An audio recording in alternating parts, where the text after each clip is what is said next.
Let's imagine. Oh, wait, before we start, I wanted to, in the book, the virtual bookstore, one of the hard things about having a non-physical bookstore is that you can't see the books very easily. I wanted to just point out a couple that I recommend to you. There's one by a guy called Jefferson Fisher called The Next Conversation. Came out this year, I think. You may have seen, I don't know what your social media usage is like, but you can follow him on TikTok or Instagram Reels or YouTube. He is a trial lawyer.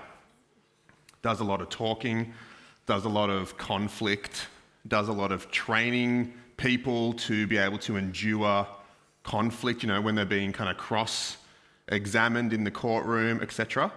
His book is excellent. I recommend it to you. Very good at very practically, literally what should you say.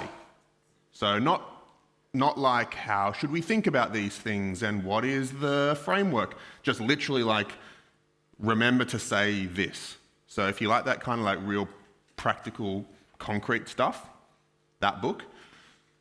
The other book is a book called Never Split the Difference by Chris Voss.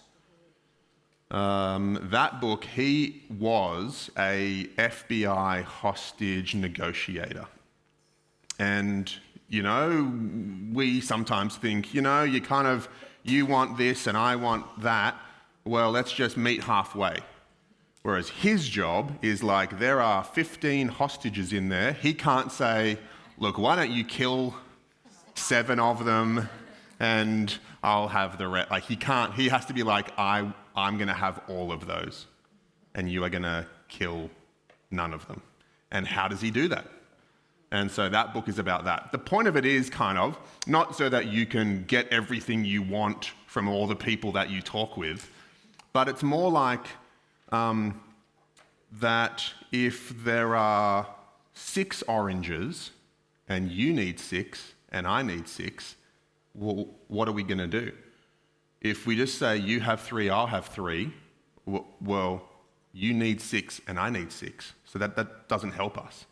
But his thing is, if you can talk and keep it open and figure stuff out, what you, in the kind of example, I want orange juice, whereas you want orange peel for your orange cake that you're going to make. So I will have all the 6 oranges and you will also have all the 6 oranges. I'll have the juice, you have the peel, and we both win. It's that kind of thing, but in real life. So those 2 books, super easy to read, super interesting. You learn a whole bunch about hostage things that have happened, but lots of skills. And I'm going to talk about some of those things in this talk and in the next one as well. So 2 books, check them out. Okay, so let's imagine that you are leading a team. Some of us in this room, this is not hard to imagine. Others of us, we're not leading a team, but just try and imagine it. It's you're leading a team at church, you're leading a team of teachers at school, whatever it is. You want to help the people in your team to improve. You want them to improve in what they're doing. You want them to improve in life as a person. You want them to improve as a disciple of Jesus. You want them to improve. You want them to improve how they function in the team, get better. That would be a good desire for a team leader to have. And in this session, I want to talk about what you can do to help the people in your team improve. And if you are in a team and you don't lead a team, then this will help you can help the person who's leading you to do these things. You could just ask some of these things. You could implement some of these things yourself and lead the person who leads you. So this is not, if you're not a team leader, this is still for you. But the first thing we need to ask is, how do you know if your team itself is healthy? What are the components of a healthy team? What would improvement look like? There are lots of ways to cut this cake, but I think a healthy, well-functioning team is made up of 3 pieces. Piece number 1 is, does this team know what it's trying to achieve? In other words, does the team know why it exists, what it's doing, what it's aiming at? What does the youth team think it's doing? Are they trying to keep the youth coming by competing with all the other entertainment options that are available? Or are they trying to make disciples of the Lord Jesus? Those are 2 different things. What are they doing? Is the kids team trying to look after the kids and babysit them so that the parents can have some free time? Or are they trying to help the kids to know and understand and trust Jesus, and they themselves grow as followers of him? What are they trying to do? Is the welcome team there to smile and say hi to people as they walk in the door, or are they trying to connect with individuals and help those people to connect with other people? Those are 2 very different things. What is the team trying to do? And on, blah, blah, blah, yaggity schmaggity. Does the team know why it exists? Does the team know what game they're playing? Number 2, what are the relationships between the members of the team growing? Our God is a relational God.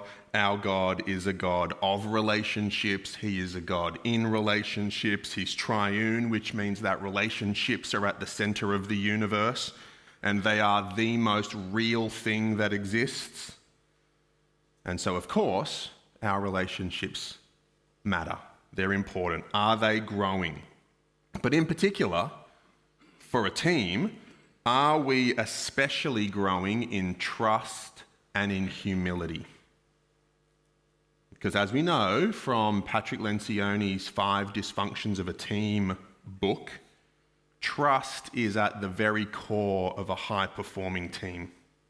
Are we growing in our vulnerability and our trust with each other? Are we getting better at relying on each other and encouraging each other, and not just being a collection of individuals who happen to do stuff at the same time? Are we growing as a team in relationship with each other?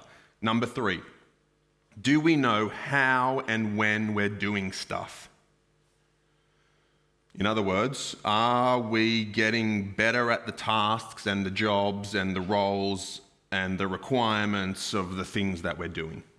Are we getting better at talking to new people? Are we getting better at talking with the kids? Are we getting better at managing the classroom and managing the behavior of the youth in the youth hall? Are we getting better at running games and having conversations about Jesus and playing the piano and cleaning up afterwards and giving a talk and doing whatever it is that we're specifically doing that helps us to achieve the thing that we're aiming for? Are we getting better at those things?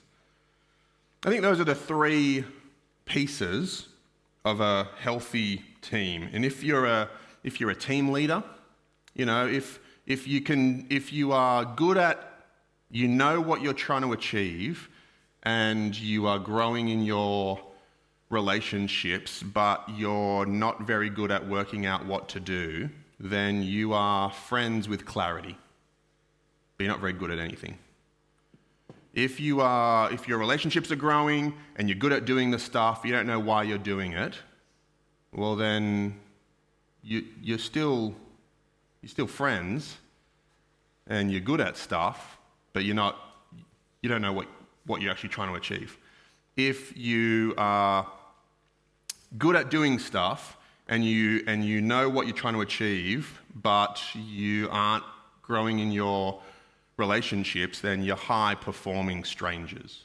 But if you have them all together, then you've got a team. You might want to use this as a diagnostic tool for your team. You know, rank them in each of those 3 areas as a whole team, which is the strongest piece for your team, which is the weakest piece. Maybe you might want to think of each individual member of your team and think, concrete steps for each person. How do you reckon they're going at each of these three things? And what do you think they might need to improve in each piece? That'd be a good exercise. But we're not done yet because, secondly, we also need to think about the life cycle of a team.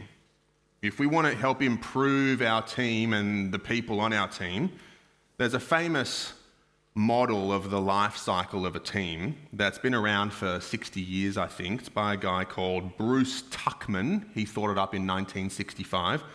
People think a lot of different, have their own, names for these things, but there are 4 phases. I like to call them forming, fighting, figuring, and flourishing. You may have heard it with kind of different words. Basically, the team begins forming as we get to know each other and what we're trying to do and how things work, etc. Phase 1, people are high on enthusiasm and they're low on competence. But they're just kind of glad to be here. Phase 2, fighting, is where conflicts will immediately begin to emerge. Just as we just get frustrated, the gears don't really turn properly yet. We're still figuring out what we're trying to do, and we're getting frustrated at the task and we don't know what's happening. We are still low competence, but now we're also low enthusiasm. Step 3, figuring, is where we start to really figure it out. And we know what our roles are and we know how this thing could work, and we're still low enthusiasm, but we're growing in our competence. And then we get to stage 4, flourishing. This is where the team becomes high-performing. We all know what we're doing. We really start making progress. We're in a bit of a rhythm, and we're doing what we set out to do. Now we're high enthusiasm and we're high competence. And in each of these 4 phases or kind of stages, there's a leadership style that best fits those circumstances. And it's where the strengths of that are maximized and the weaknesses are minimized. Forming, when we're unsure, we're not sure of each other, we're not sure of ourselves, we're not sure what to do. At this point, a directive leadership style is most helpful. Tell me what to do. I don't know. I'm glad to be here though. Just tell me, give me a task, assign me the thing, and tell me what to do. That's a good fit. But as a team evolves, if you don't change that style, then you will become less and less effective as you constrain the people on your teams. And a lot of leaders get stuck in a directive leadership style when their teams don't need that. They need something different from them. And you've probably experienced that kind of thing. It's a very kind of micro managing, controlling kind of leadership style. They're trying to do the right thing. And it used to work, but now the team has sort of outgrown that kind of thing. Which then means when the team moves into the fighting phase, then you'll need to start coaching them. They'll need input and feedback and redirecting because they're still not competent. And now they're low enthusiasm. And what you'll want to do, what will feel right, is to encourage them, right? Because they're low enthusiasm, they need encouragement. But that's wrong. What they need is to be coached. You will always be an encouraging person, don't get me wrong. You're going to encourage people all the time. It's not the main thing that they need. They need coaching so they can feel good because they're actually doing good. They need to get better.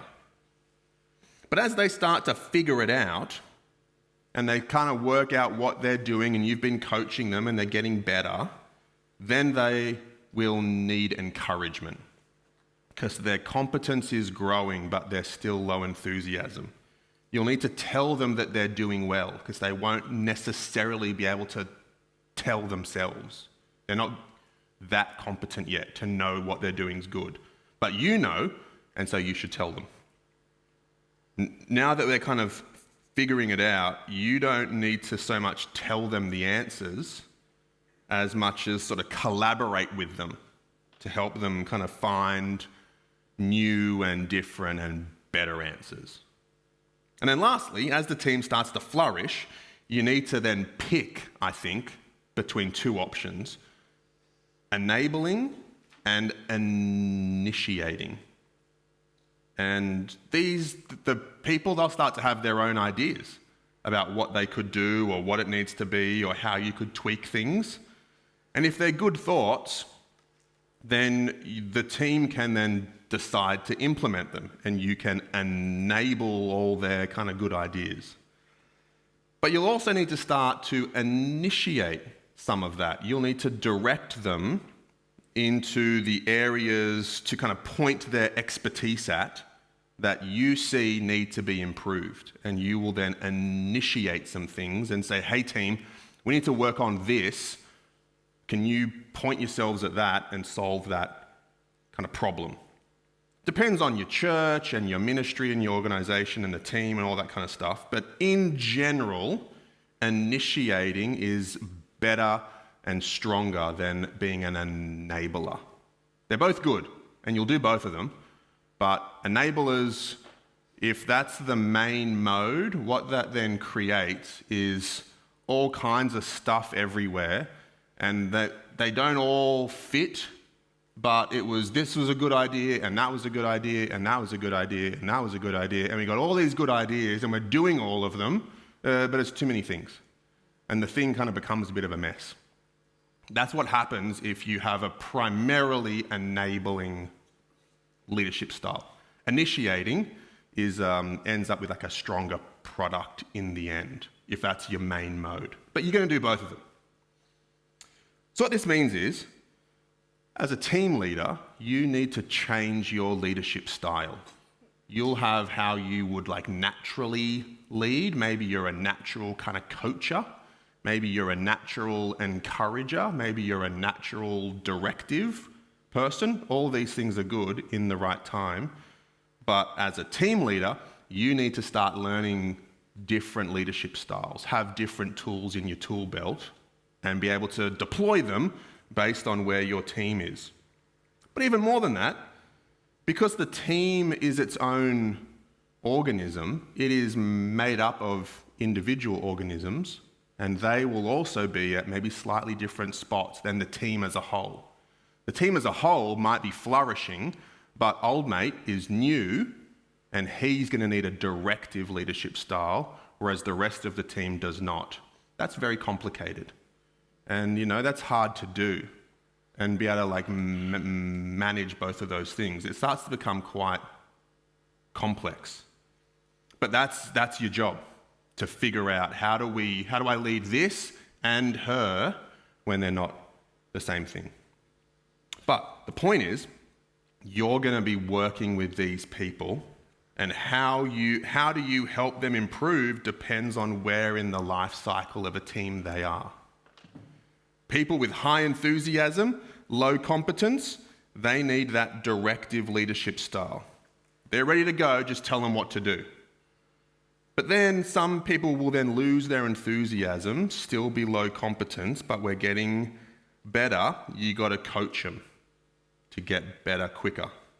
And so on, blah, blah, blah.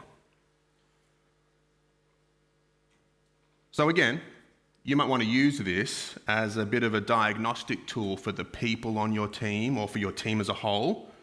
First, try and place them on the life cycle curve: enthusiasm, competence. Try and kind of place them. Which quadrant are they in? And then you might want to think individually, where on the curve are the individuals? And what kind of thing do they need from you? Don't get too specific yet. Don't think about, okay, what exactly do I need to say to them? We'll think about that next. At this point, we're just trying to think generally, what do they need from you? Do they need some kind of specific direction because they're not very competent? Do they need some kind of coaching and some reflecting from you? Do they need some encouragement? Do you need to point out the qualities of what they're doing really well because they can't see it for themselves? Or do they need to be entrusted, brought into some, to help you solve some higher level strategic problem or issue? From the life cycle view, what do they need? That's a helpful exercise. So we've tackled the pieces of a healthy team, the life cycle of a healthy team. This is good stuff. We've been thinking, you've been thinking, we've been thinking. At some point, you're going to have to actually say something to someone. And so what should you say to these people? The two of you, you and this person, are going to have a chat, some kind of chat. And there are a number of different chats that you can have with people, and you're probably already doing it. You're having these chats already.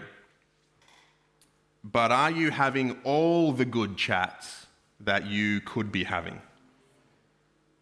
Well, what kind of chats are there? I think there are at least 7 different chats that you will be having with people in your team at various times, in various ways. Let's lay them out. Chat number 1 is general small talk chats. You're probably already doing these ones. Just small talk. How about that weather? How about those Panthers? Winter seems to be quite cold again, doesn't it? We're all surprised by that, isn't it? Ooh, it's chilly. Whew. Small talk. Small talk. Some of us in this room love small talk. Others of us in this room despise small talk. Here is why you need to love small talk. Small talk unites us. That's the point of it. That's why we do it. That's what it's doing. It creates little tiny bricks of common ground that we can stand on. How nice is the weather? Oh, it's so nice. Thought it was going to rain and then it didn't rain. I thought it was going to rain too. I woke up assuming I'm going to need my umbrella. But then I didn't need it. I just lost my umbrella. Small talk. You are creating teeny tiny moments of unity in that space that you are now having in common about the weather and the lack of an umbrella. It's now this moment where you have connected and you have a little tiny insignificant little thread of connection. Because small talk unites us while big talk separates us. That's what it's for. Big talk is hopes and dreams and fears and religion and politics and parenting and nutrition and keto and cloud seeding and immigration and Israel and Gaza and all the big talk. And that's fine, right? It's allowed. It will separate you. You will think different things about those topics than the other person as big talk. And so you got to do a lot of small talk to have enough relationship so that it can endure the big talk. Because small talk unites us and big talk separates us. Now, some of us in this room separate on small talk. And then we wonder why it's so hard to make friends.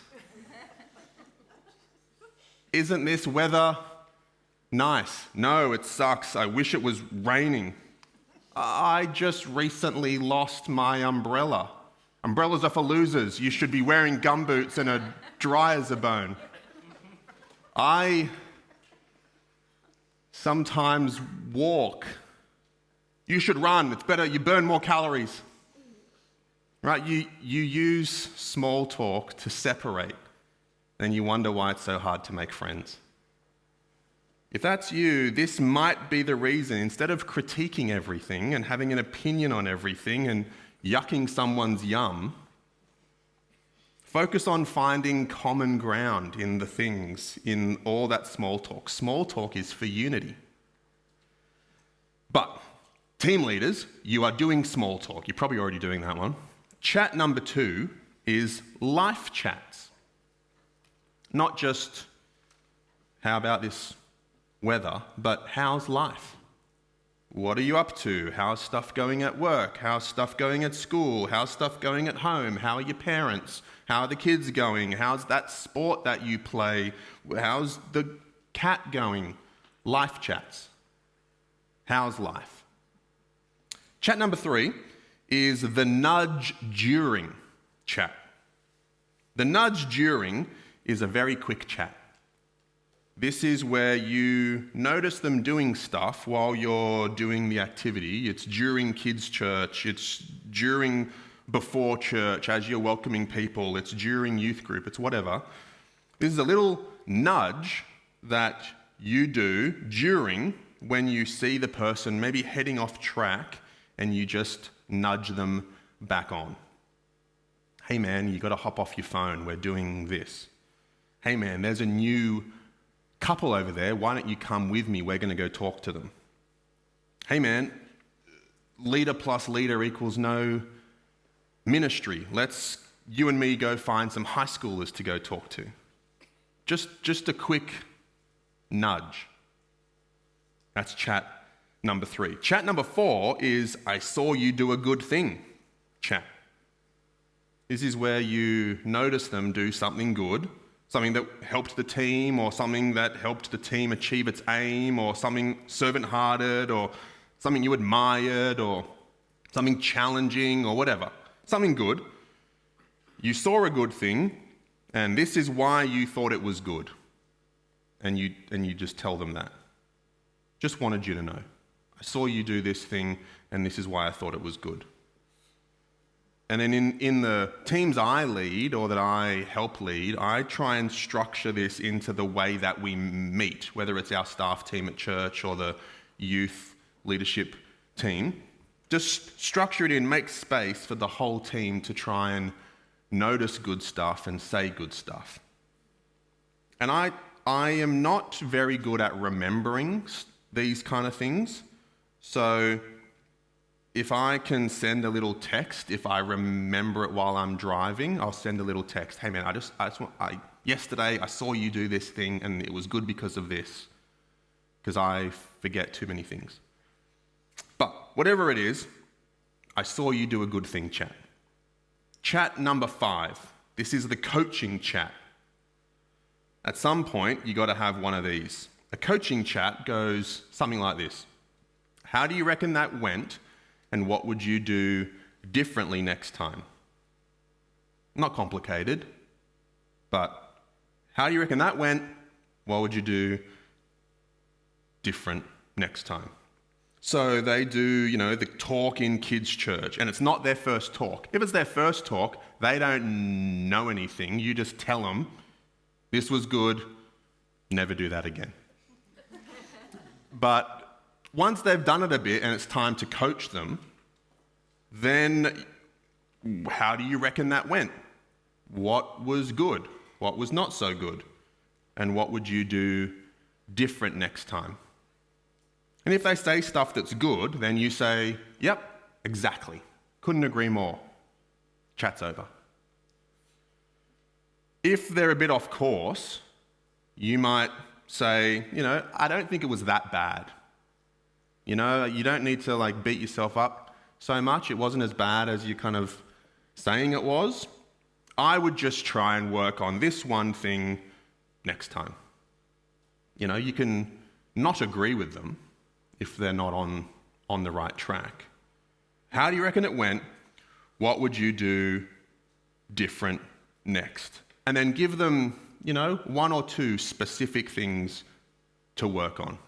Too many things is too many things. Just 1 or 2 things.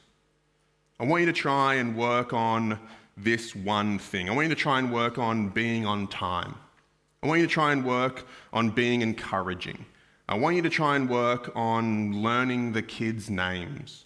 I want you to try and work on giving clear instructions. I want you to try and work on not encouraging them when they're doing the wrong thing. Whatever it is, here's what I want you to work on. Chat 6 is the planning chat. The planning chat is the chat that you have with them before the person is doing the thing that they're doing. And you're just checking in to make sure things are going okay. The planning chat has 2 parts, and it goes like this. It's, how's that thing going? Part 1. Part 2, where's it up to, and what do you need to tackle next? And both of those parts are very important. I used to only do part 1. How's that thing going? And people would answer with answers like, all good, or under control, or sweet as, thanks for checking. And then they would do the thing, and it was absolute garbage. And it looked like they were totally winging it and hadn't thought of it before they walked in the room. And I'd be like, this was not sweet as at all. This was salty and sour and tasted like metal. And so what I learnt was to add the second part. Where's it up to, and what do you need to tackle next? Because then what they would say is, it's all good. I've done this part, and I still need to do this part, which is actually what I was asking. Or, I haven't started at all yet, but hopefully it'll turn out okay on the day. And then, depending on what they said, it then might lead to us, figuring out some options, or to cross off the list some terrible ideas that they've had. Or it could be just to plant an orange flag inside my brain that maybe this is going to go absolutely bum cheeks when this happens, and then I'm going to have to do a coaching chat to say, how do you think that went, and what would you do different next time? And I think the one thing I want you to work on is preparing at all. So that's the planning chat. And then finally is the full chat. The full chat is a chat that you might only have once a term, or maybe once every 6 months, or it depends on the rhythm of your team and how often and stuff. But it's a deeper chat. It's an organized chat. This is not a chat over text. This is not a chat, after youth group while we're all vacuuming. This is, like a half hour or an hour. This is like a full chat. And the full chat has 4 things that you're going to chat about. You're going to ask, how are they doing as a person? You're going to ask, how are they doing as a disciple? You're going to ask, how are they improving as a leader? And you'll have some thoughts on that. You'll have some positive things to tell them that you've probably already told them already in little I saw good things chats. But if you forgot, this is the time where you will unleash all that. Here's the positive things, and then you'll have some advice for them. Some advice on what they might want to work on or stuff. So how are they improving as a leader? Number 3. Number 4, how are we going as a team? Is there anything that the team, is doing that you think we might need to address? Have you noticed anything that maybe I'm doing as a team leader that's not as helpful as I'm imagining that it is? Is there something that I'm not doing that you would find helpful if I just started doing it? And they might say things like, our meetings are too long, or we start late all the time, or I want more coaching on this thing. I want more of those chats more often, or Craig's really annoying how he's always so critical of everyone all the time, or I'm struggling to discipline the kids and what am I doing wrong?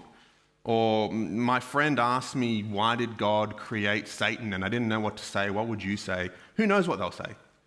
But you can help them, in those moments. It's a chance for them to bring things up. And maybe the first few times you run a full chat like that, they won't really bring up anything and have much to say. But once they get used to the idea and that you're really genuinely asking them and that you're going to keep asking them, then they'll soon grow in their trust and in their confidence in you, and then they will start to bring some thoughts. So again, with these 7 chats, you're probably already doing some of them. Which ones are you already doing? And which ones maybe have you been overlooking or putting off? Which members of your team do you reckon might find one of these chats most helpful right now? And how are you going to do it?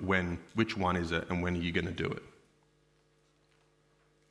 So let's take some time to think through these 3 broader parts of helping people improve. The 3 healthy team bits, the life cycle curve bit, and the 7 chats bit.